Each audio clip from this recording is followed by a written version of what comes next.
여러분, 신명기 21장은 앞서 전쟁에 관한 여러 가지 규칙에 대한 마치 율법과 같은 하나님의 엄중한 명령이 있었습니다. 그리고 전쟁에 나갈 때 너희는 두려워도 놀라지도 그리고 겁내지도 말라 하시면서 이 전쟁의 모든 것은 하나님 손에 있다는 것을 우리가 믿게 하셨습니다. 그러나 이 전쟁에 결국은 하나님이 하시는 것이기 때문에 공동체가 모두가 함께 할 수 없는 상황들, 한 사람 한 사람의 사정과 형편을 하나님께서 알고 계셨습니다. 그래서 누군가를 위해서 누군가를 대신할 그런 역할의 분배까지도 하나님은 생각해 놓으셨던 것이죠. 그러니까 하나님 참 세밀하신 분이시고 하나님께서는 우리 공동체를 통해서 또한 믿는 자들을 통해서 믿음이 약한 자들 또한 형편이 어렵고 힘든 자들을 대신할 그런 중보하는 은혜까지도 깨닫게 하여 주신 것이죠.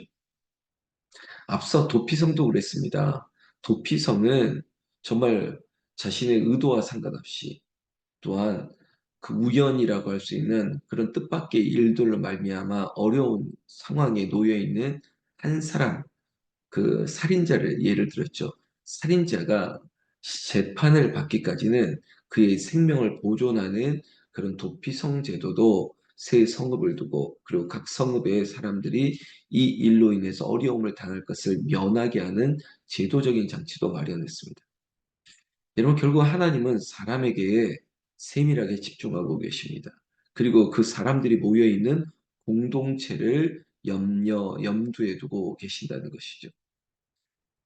그 하나님에 대한 세밀하신 은혜와 사랑을 생각하면서 오늘 신명기 21장에 보면 이런 얘기까지도 하시는구나라는 건데요. 우리가 읽었지만 이런 겁니다. 어떤 사람이 피살됐습니다. 그런데 문제는 이 사람을 죽인 살인자, 범인이 누군지를 모르는 상황에 놓여 있었다는 것입니다. 그랬을 때 하나님께서는 이렇게 명령했습니다. 그 시체, 그 사람이 그 죽은 자의 위치에서 가장 가까운 성읍을 거리를 재게 만들었고 그 성읍의 장로들이 이 문제를 해결해야 되는데 살인자가 누군지 모릅니다. 범인이 누군지 모릅니다. 아무도 모르는 상황 가운데 문제는 이스라엘의 전통 가운데 이런 게 있습니다. 이런 일이 있으면 그 주변에 있는 공동체, 마치 마을 주민 사람들이 이 죗값을 치르게 될 것이다. 마치 연좌제 같은 거죠.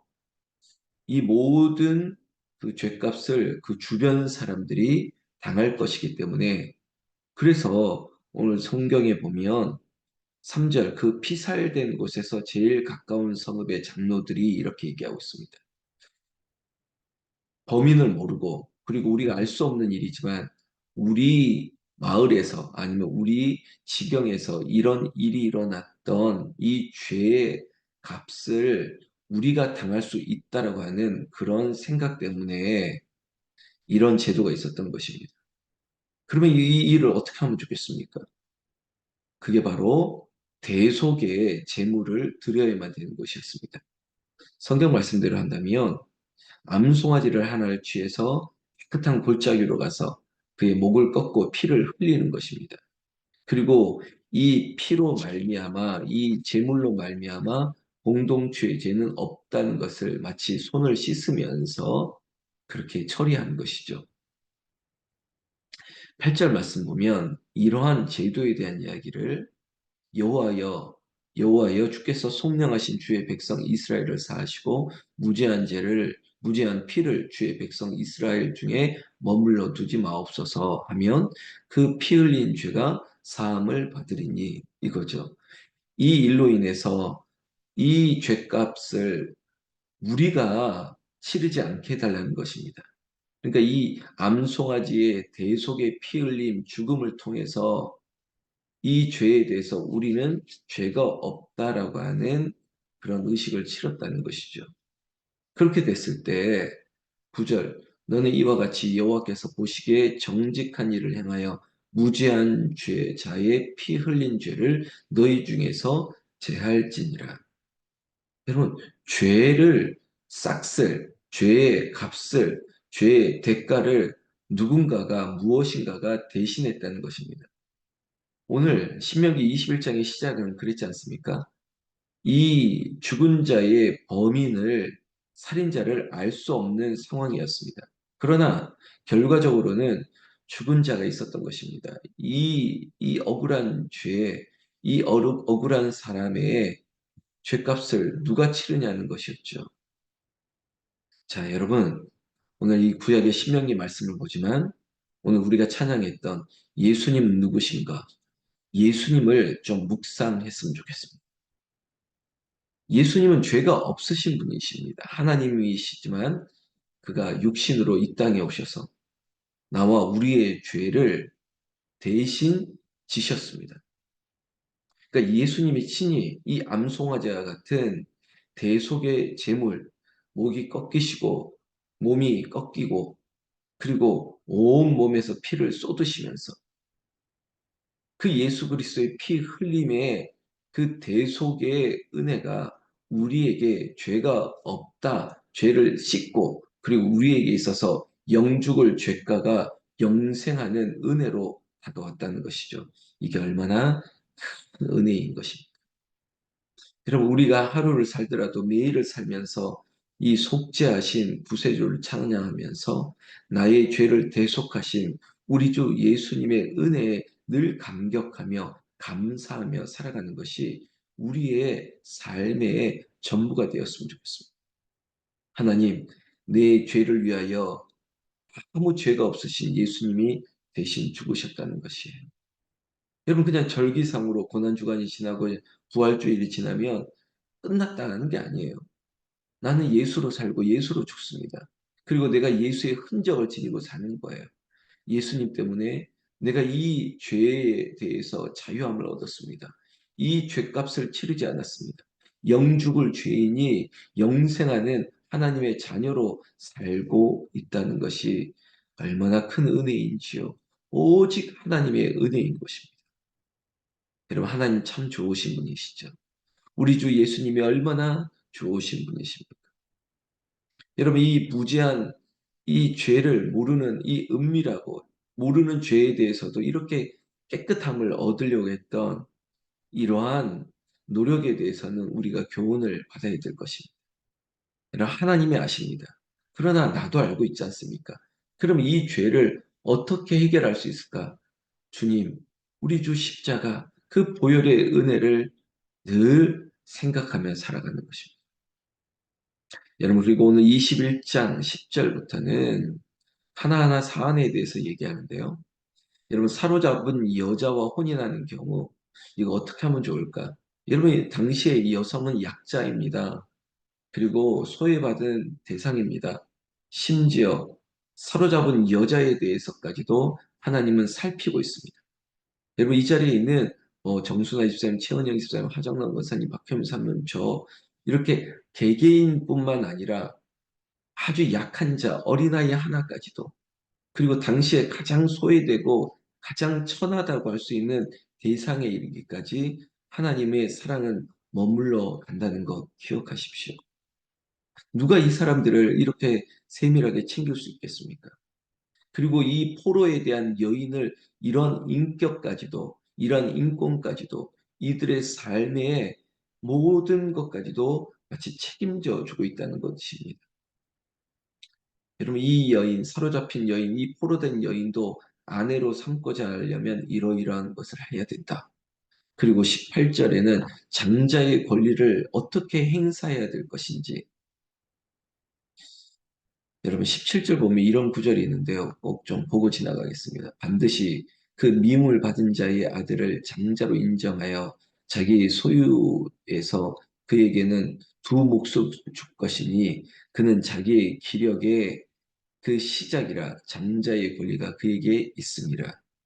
여러분, 장자의 권리가 아무리 미움을 받은 자라 할지라도 그에게 두 몫을 주라라고 할 정도로 여러분 얼마나 세심합니까? 소외받고 그리고 버려질 수 있는 대상에 대해서.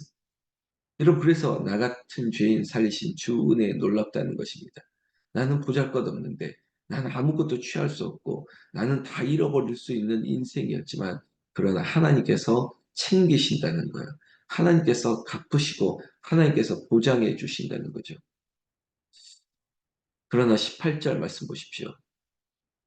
미움을 받는 장자에 대해서는 이런 얘기했지만 여러분 18절부터는 여러분 패역한 아들이 이렇게 얘기하고 있습니다. 아주 완악하고 패역한 아들이 있는데 여러분 그 아들에 대해서는 어떻게 해야 될까? 그의 어머니의 말도 순종하지 아니하고 부모가 징계해도 순종하지 않습니다. 그랬을 때 여러분 그 아들을 장로들에게 끌고 가서 이 일에 대해서 다 얘기합니다. 폐역하고 완악하고 방탕하고 술에 잠긴 자라 하면 21절에 보면 아주 엄한 말씀을 하시는데요.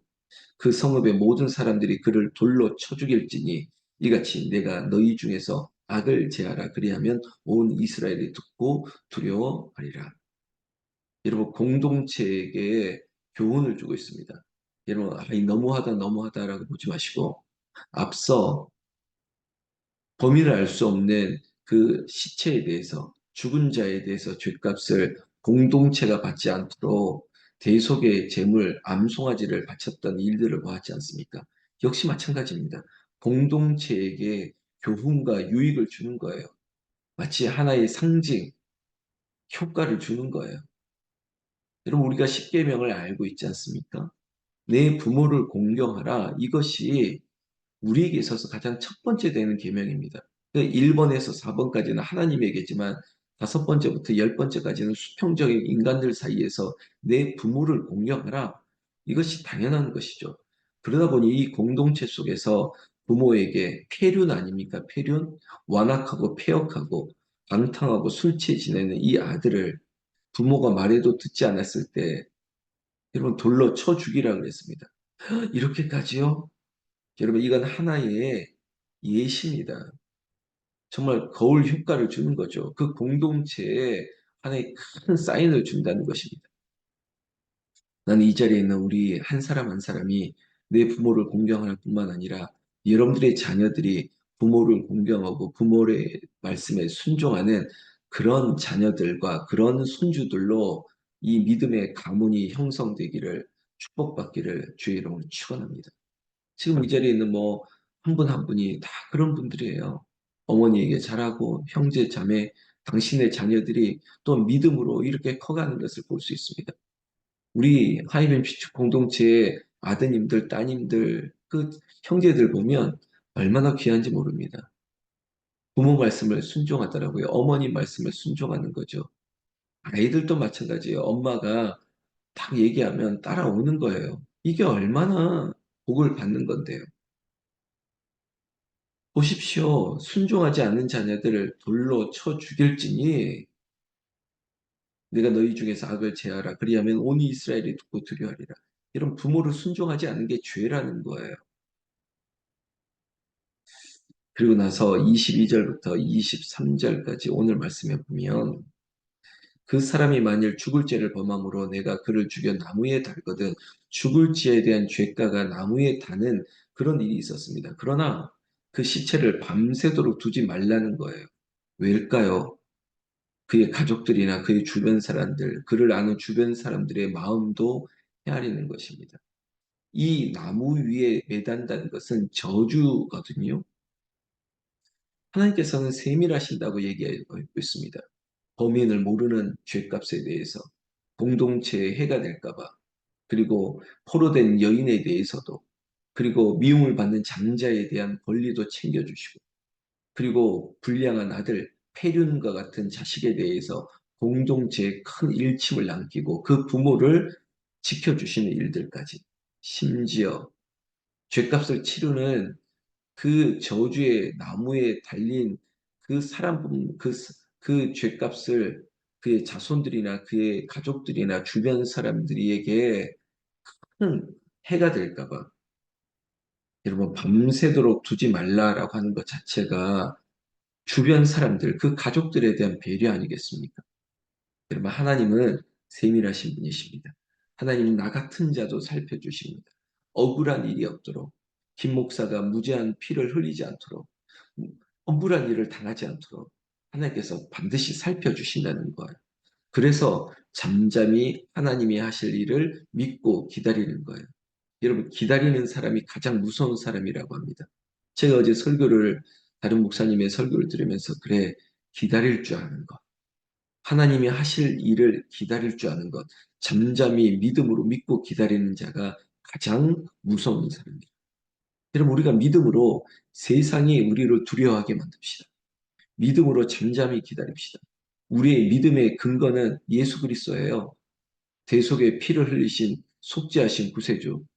심지어 우리의 죄 때문에 저주에 나무에 매달린 자마다 저주를 받는다고 했지 않습니까? 여러분, 십자가 생각해 보세요.